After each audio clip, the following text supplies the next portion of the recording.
নমস্কার বন্ধুরা, Sunday with Shashwati চ্যানেলে আমি শাশ্বতী আরও একটা রবিবারের দুপুরে চলে এসেছি নতুন একটা গল্পের ঝুলি নিয়ে। আজ থাকছে একটি ভিন্ন স্বাদের রহস্য গল্প। রহস্য তো আমরা সকলেই খুব ভালোবাসি, আশা করছি আপনাদেরও খুব ভালো লাগবে। যদি গল্পটি শুনে আপনাদের ভালো লাগে, অবশ্যই আমার এই ছোট্ট চ্যানেলটিকে সাবস্ক্রাইব করে দেবেন আর একটা লাইক করে দেবেন। আজকের গল্প সমরেশ বসুর হারানো বুদ্ধমূর্তি উদ্ধার।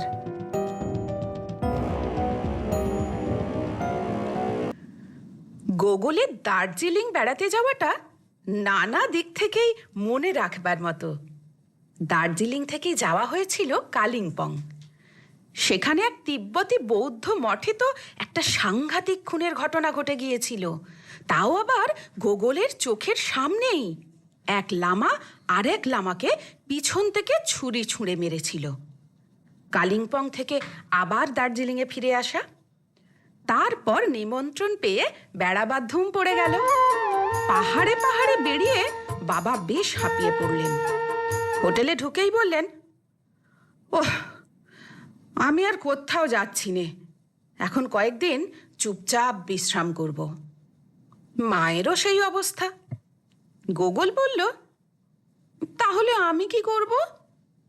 মা বললেন, তোমার জন্য তো ঘোড়া রয়েইছে, তুমি ঘোড়া চেপে বেড়াবে আর গায়ে ঘোড়ার গন্ধ নিয়ে ফিরে আসবে। কিন্তু মনে রেখো, ম্যালের সমতল ছাড়া আর কোথাও যাবে না। কালিম্পং যাবার আগে জলা পাহাড়ে ঘোড়া নিয়ে চলে গিয়েছিলে, ওরকম কিছু করতে যেও না যেন। কিন্তু বাবা মার বিশ্রাম করা হলো না। বাবার পরিচিত ভদ্রলোকের সংখ্যা এত, প্রায় রোজই কোনো না কোনো বাড়িতে নিমন্ত্রণ লেগেই রইল। দার্জিলিংয়ে ছিলেন বাবার এক উকিল বন্ধু, নাম শচীন মৈত্র। তিনি কোর্ট থেকে ফেরার পথে বাবার সঙ্গে হোটেলে গল্প করতে আসছেন। তাঁর বাড়িতেও একদিন নিমন্ত্রণ হলো। গোগল মিস্টার মৈত্রের কথা আগে থেকেই জেনেছিল। ওর সব অদ্ভুত জিনিস সংগ্রহ করার বাতিক আছে, যেসব জিনিসের দাম এমনিতে বেশি নয়, অথচ দাম দিয়েও নাকি সেই সব জিনিস পাওয়া যাবে না। অতি দুর্লভ দুষ্প্রাপ্য সব জিনিস, যা মানুষের মনে বেশ কৌতূহলের সৃষ্টি করে। গোগল জানত ওটাকে কিউরিও সংগ্রহ করা বলে। মিস্টার মৈত্র ভারতবর্ষের যেখানে যখন গিয়েছেন সেখান থেকেই কিছু না কিছু সংগ্রহ করে এনেছেন।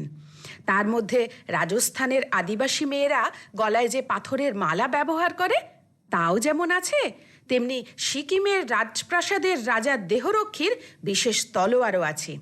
সেই তলোয়ারটা তিনি রাজার কাছ থেকে চেয়ে এনেছিলেন। রাজা নাকি তাকে খুশি হয়েই দান করেছিলেন। তাছাড়া দার্জিলিং, কালিম্পং, গ্যাংটক এই সব জায়গায় নাকি বিস্তর আর অদ্ভুত সব কিউরিও সংগ্রহ হয়।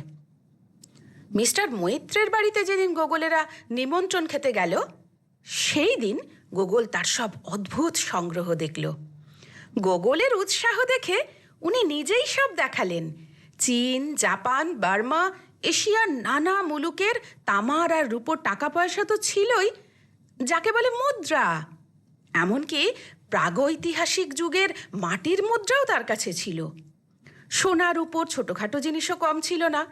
ড্রাগনমুখ আংটি থেকে তিব্বতী নানা পাথরের জিনিস, বিচিত্র সব পশুর নখ, লেজ, নানা দেশের পোশাক, টুপি, মহিলাদের ব্যবহারের অদ্ভুত সব মাথার ক্লিপ, ব্রোচ, কিছু আর বাকি নেই। এমনকি অদ্ভুত দেখতে সব নানা দেশি দোয়াত কলমও বাদ ছিল না।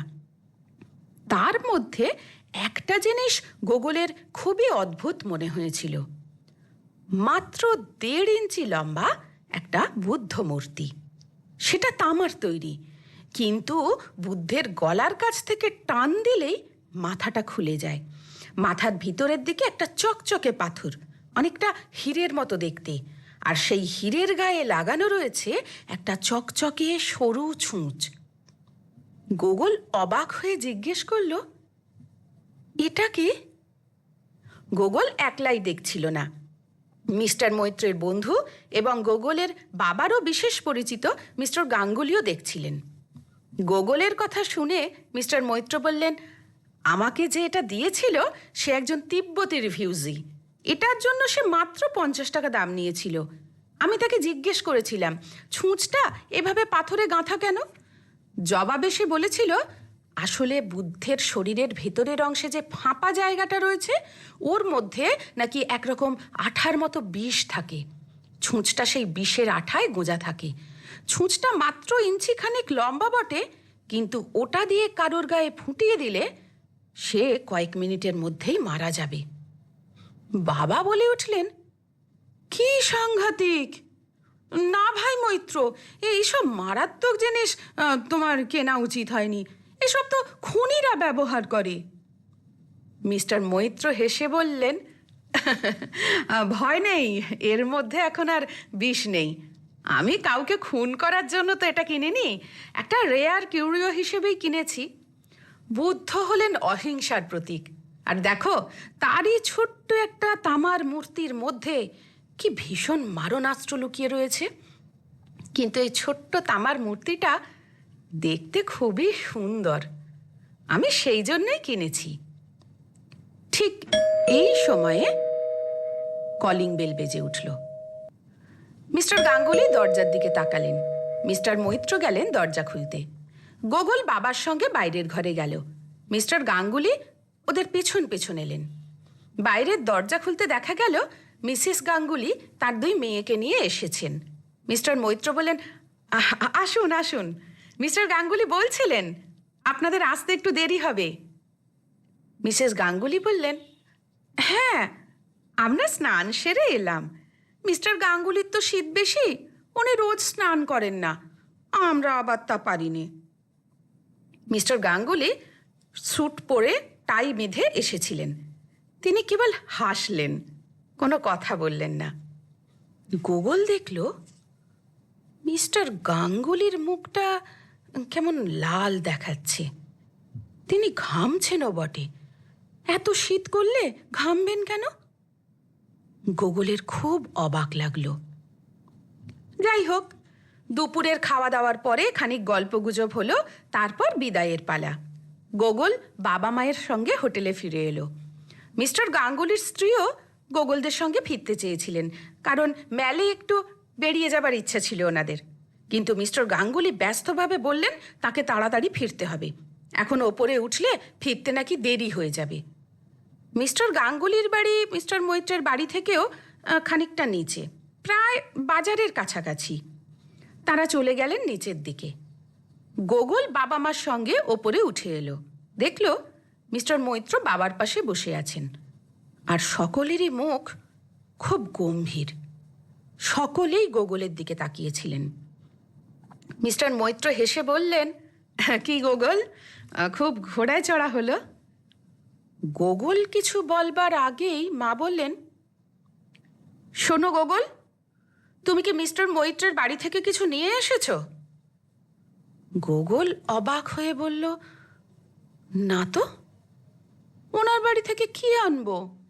বাবা বললেন, উনি যে সেই বুদ্ধের মূর্তিটা দেখাচ্ছিলেন, যার মধ্যে সেই ছুঁচটা ছিল, সেটা খুঁজে পাওয়া যাচ্ছে না, তাই উনি জিজ্ঞেস করতে এসেছেন তুমি ওটা নিয়ে এসেছো কিনা। গোগলের ভীষণ রাগ হয়ে গেল। বলল, ছি ছি, পরের জিনিস না বলে আমি কেন নিয়ে আসব? মা গোগলকে কাছে টেনে নিয়ে বললেন, তুমি যা পরে আছো এই পরেই মিস্টার মৈত্রের বাড়ি গিয়েছিলে, তারপর আর হোটেলেও যাওয়া হয়নি। তোমার প্যান্টের আর জামার পকেটে কি আছে সব দেখিয়ে দাও। গোগলের মুখ অপমানে লাল হয়ে উঠল। দেখল বাবা মায়ের মুখেও অপমানের ছাপ। মিস্টার মৈত্র গোগলের দিকে চুপ করে তাকিয়েছিলেন। মা বলেছেন বলেই গোগল ওর সোয়েটার খুলে ভিতরের জামার আর প্যান্টের পকেট উল্টে খুলে দেখিয়ে দিল। বাবা বললেন, হয়েছে মিস্টার মৈত্র, নাকি গোগলের জুতো মোজাও খুলে দেখতে হবে? মিস্টার মৈত্র গোগলের পায়ের দিকে তাকালেন। গোগল নিজেই পায়ের জুতো মোজা খুলে দেখিয়ে দিল।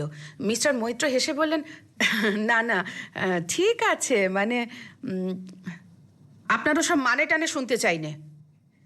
বাবা বেশ রেগে উঠে বললেন, আগে জানলে আপনার বাড়িতে কখনোই আমরা নিমন্ত্রণ খেতে যেতাম না। এটা রীতিমতো অপমান। আপনি কি করে আমার ছেলেকে সন্দেহ করলেন যে ও সেই বুদ্ধ? মিস্টার মৈত্র বললেন, প্লিজ রাগ করবেন না।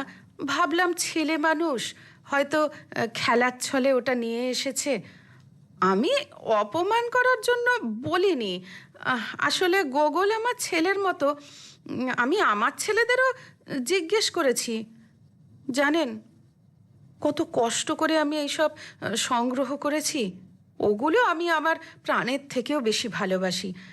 আপনাদের অপমান করতে ঠিক চাইনি। গোগল রাগে ও অপমানে ফুঁসছিল, কিন্তু ওর মনে অন্য একটা চিন্তাও উঁকি দিচ্ছিল। ও বলল, আপনি মিস্টার গাঙ্গুলির কাছে খোঁজ করেছিলেন? মিস্টার মৈত্র জিভ কেটে বললেন, আরে ছি ছি, তা কি হয়? উনি একজন সরকারি বড় অফিসার। দার্জিলিংয়ে ওর খুব নাম ডাক। উনি কি এই কাজ করতে পারেন? গোগল বলল, আপনি আমার কথা যদি ভাবেন, মিস্টার গাঙ্গুলির কথাই বা ভাববেন না কেন? কলিং বেলের শব্দ শুনে আমরা সবাই যখন বাইরের ঘরে গিয়েছিলাম, উনি সকলের পরে সেখানে এসেছিলেন। মিস্টার মৈত্রের কপালের রেখাগুলো সাপের মতো এঁকে বেঁকে উঠল। গোগলের আরও মনে পড়ে গেল, মিস্টার গাঙ্গুলি কেবল ঘামছিলেন না, তাকে কেমন চুপচাপ দেখাচ্ছিল। আর পিছনে পিছনে আসার সময় উনি কোটের ইনসাইড পকেটে বেশ কয়েকবার হাত দিয়েছিলেন। বাবা বললেন, গোগল, ভদ্রলোকের সম্পর্কে ওরকম বলতে নেই। গোগলের চোখে তখন জল এসে পড়েছে। বলল, বাবা, আমরা কি তবে ভদ্রলোক নই? আমার কিন্তু বিশ্বাস মিস্টার গাঙ্গুলি ওটা নিয়েছে। মিস্টার মৈত্র জিজ্ঞেস করলেন, কেন? তোমার এরকম কেন বিশ্বাস হচ্ছে বলো তো? গোগল বলল, সেসব আমি বলতে চাই নে। আমার মনে হয় মিস্টার গাঙ্গুলির কোটের ইনসাইড পকেটে এখনো বোধহয় সেটা আছে, যদি উনি না লুকিয়ে ফেলে থাকেন। এসব কি বলছো তুমি গোগল? বাবা ধমক দিয়ে উঠলেন। মিস্টার মৈত্র বললেন, সমরেশ বাবু, গোগল যখন এরকমভাবে বলছে, নিশ্চয়ই তার কোনো কারণ আছে। অবশ্য তিনি একজন মস্ত অফিসার। তবু চলুন না, সবাই মিলে একবার ওনার বাড়িতে যাই। বাবা মায়ের দিকে তাকালেন। মা বললেন, গিয়েই দেখা যাক না। মিস্টার মৈত্র উঠে দাঁড়ালেন। বাবা মাও উঠলেন। গোগল তাদের সঙ্গে আহিত ম্যানসনের পাশ দিয়ে নিচের রাস্তায় হেঁটে চলল। বাজারের কাছাকাছি মিস্টার গাঙ্গুলির বাড়ি পৌঁছতে সময় লাগলো প্রায় 15 মিনিট। সামনের কাঁচের দরজা জানলা বন্ধ ছিল। কলিং বেল টিপতেই একজন নেপালি মেয়ে এসে দরজা খুলে দিল। ভিতরে ঢুকে দেখা গেল মিস্টার গাঙ্গুলি পাজামার উপর একটা সোয়েটার আর শাল চাপিয়ে বসে একটা ম্যাগাজিন পড়ছেন। সবাইকে দেখে খুব অবাক হয়ে গেলেন। গোগল দেখল তার চোখে মুখে একটা ব্যস্ত ত্রস্ত ভাব। উঠে দাঁড়িয়ে বললেন, কি ব্যাপার? আসুন আসুন, বসুন। আমার স্ত্রী আর মেয়েরা সিনেমা দেখতে গেছে। মিস্টার গাঙ্গুলি তারপর বললেন, বসুন, একটু চা করতে বলি। বলেই তিনি গলা তুলে ডেকে উঠলেন, কাঞ্চি, তুমি একটু চা বানাও তো। গোগল বলল, আমি একটু বাথরুমে যাব। গোগল মিস্টার গাঙ্গুলির সঙ্গে অন্য ঘরের ভিতরে ঢুকল। সেটা একটা শোবার ঘর। ঘরের সঙ্গেই বাথরুম। এক পাশে কাঠের পার্টিশন দেওয়া একটা ঘেরাওয়ের মধ্যে ব্রাকেটে ঝোলানো ট্রাউজার, শার্ট, কোট, শাড়ি জামাও আছে, আর একটা ড্রেসিং টেবিল। মিস্টার গাঙ্গুলি গোগলকে বাথরুমের দরজা দেখিয়ে দিয়ে বললেন, আমি যাচ্ছি, তুমি ঘুরে এসো। মিস্টার গাঙ্গুলি চলে গেলেন। গোগল বাথরুমের দরজা পর্যন্ত গেল, কিন্তু মিস্টার গাঙ্গুলি চলে যেতেই ও কাঠের পার্টিশনের মধ্যে ঢুকে গেল। মিস্টার গাঙ্গুলি যে কোটটা পরে গিয়েছিলেন সেটা ওর চোখে পড়ল। প্রত্যেকটা পকেট হাতড়ে সেই বুদ্ধ মূর্তিই পেল না। গোগলের লজ্জা আর ভয় দুই হলো, কিন্তু ওর বিশ্বাসেও একেবারে অনড়। ও পাগলের মতো মিস্টার গাঙ্গুলির সবকটা ট্রাউজার আর পকেট হাতড়াতে লাগলো। শেষ পর্যন্ত একটা নীল জ্যাকেটের পকেটে হাত ঢোকাতেই একটা কাগজের প্যাকেট পাওয়া গেল। গোগল প্যাকেটটা খুলতেই বেরিয়ে পড়ল সেই বুদ্ধমূর্তি। ওর বুকের মধ্যে তখন ধকধক করছে, নিঃশ্বাস পড়ছে জোরে জোরে। তাড়াতাড়ি সেটা নীল জ্যাকেটের পকেটে ঠিক জায়গায় রেখে ফিরে গেল বসবার ঘরে। মিস্টার মৈত্র, বাবা, মা সবাই ওর দিকে তাকালেন। মিস্টার গাঙ্গুলি বললেন, কি গোগল, কোনো অসুবিধা হয়নি তো? গোগলের মুখ লাল। ও মিস্টার মৈত্রের পাশে বসে বলল, না, আমাকে একটা কাগজ পেন্সিল দেবেন? মিস্টার গাঙ্গুলি হেসে জিজ্ঞেস করলেন, নিশ্চয়ই দেব, তা কি করবে? গোগল বলল, আমি একটা চিঠি লিখব। মিস্টার গাঙ্গুলি হেসে উঠে কাছের টেবিল থেকে কাগজের প্যাড আর পেন্সিল এনে দিয়ে বললেন, সত্যি আমাদের মাঝখানে ও আর কি করবে, নিশ্চয়ই কলকাতার কোনো বন্ধুকে চিঠি লিখবে। গোগল কিছু বলল না, মায়ের দিকে একবার দেখল, তারপর কাগজের প্যাড কোলের ওপর রাখল। মিস্টার গাঙ্গুলি তখন একেবারে মে মাসেও দার্জিলিংয়ে কেমন শীত সেই কথা বাবাকে বলছিলেন। মিস্টার মৈত্রের চোখ গোগলের কোলে রাখা কাগজের প্যাডের দিকে। গোগল লিখল, বুদ্ধ মূর্তিটা শোবার ঘরের ব্রাকেটে নীল জ্যাকেটের পকেটে রয়েছে। মিস্টার মৈত্র হঠাৎ বিষম খেয়ে কাশতে আরম্ভ করলেন। মিস্টার গাঙ্গুলি ব্যস্ত হয়ে বললেন, কি হলো, কি হলো মিস্টার মৈত্র?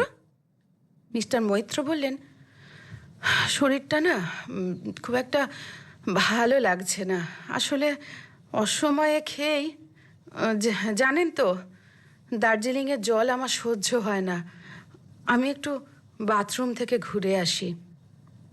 মিস্টার গাঙ্গুলি বললেন, যান, আপনি তো আমার বাড়ির সবই চেনেন। হ্যাঁ হ্যাঁ, আমাকে আর কিছু চেনাতে হবে না স্যার, বলে মিস্টার মৈত্র উঠে গেলেন। নেপালি মেয়েটি ট্রেতে করে চায়ের কাপ আর ঢাকনা দেওয়া টিপটটা সাজিয়ে এনে টেবিলে রাখল। মিস্টার গাঙ্গুলি সকলের কাপে চা ঢেলে দিলেন। মিস্টার মৈত্র ফিরে এলেন, তার দুই চোখ খুশিতে জলজল করছে। গোগলের পাশে এসে বসলেন। গোগল কাগজের প্যাড থেকে লেখা কাগজটা ছিঁড়ে দিল।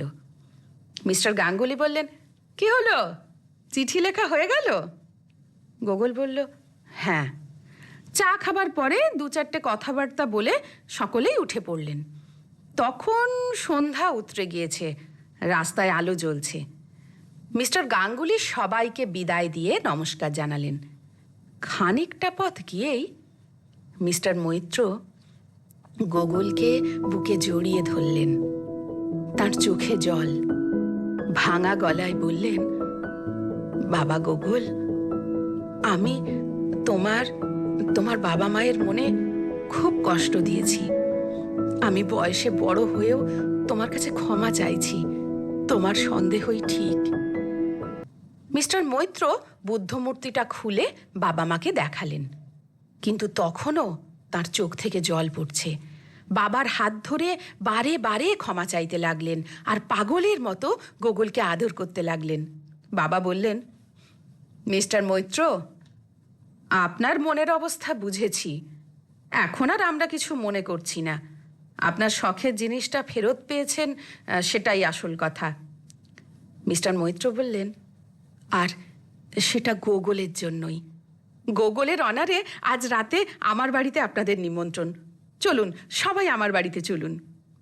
মা বললেন, মিস্টার গাঙ্গুলি কি ভাববেন, সবই বুঝতে পারবেন, কিন্তু মুখ ফুটে তো কিছু বলতে পারবেন না।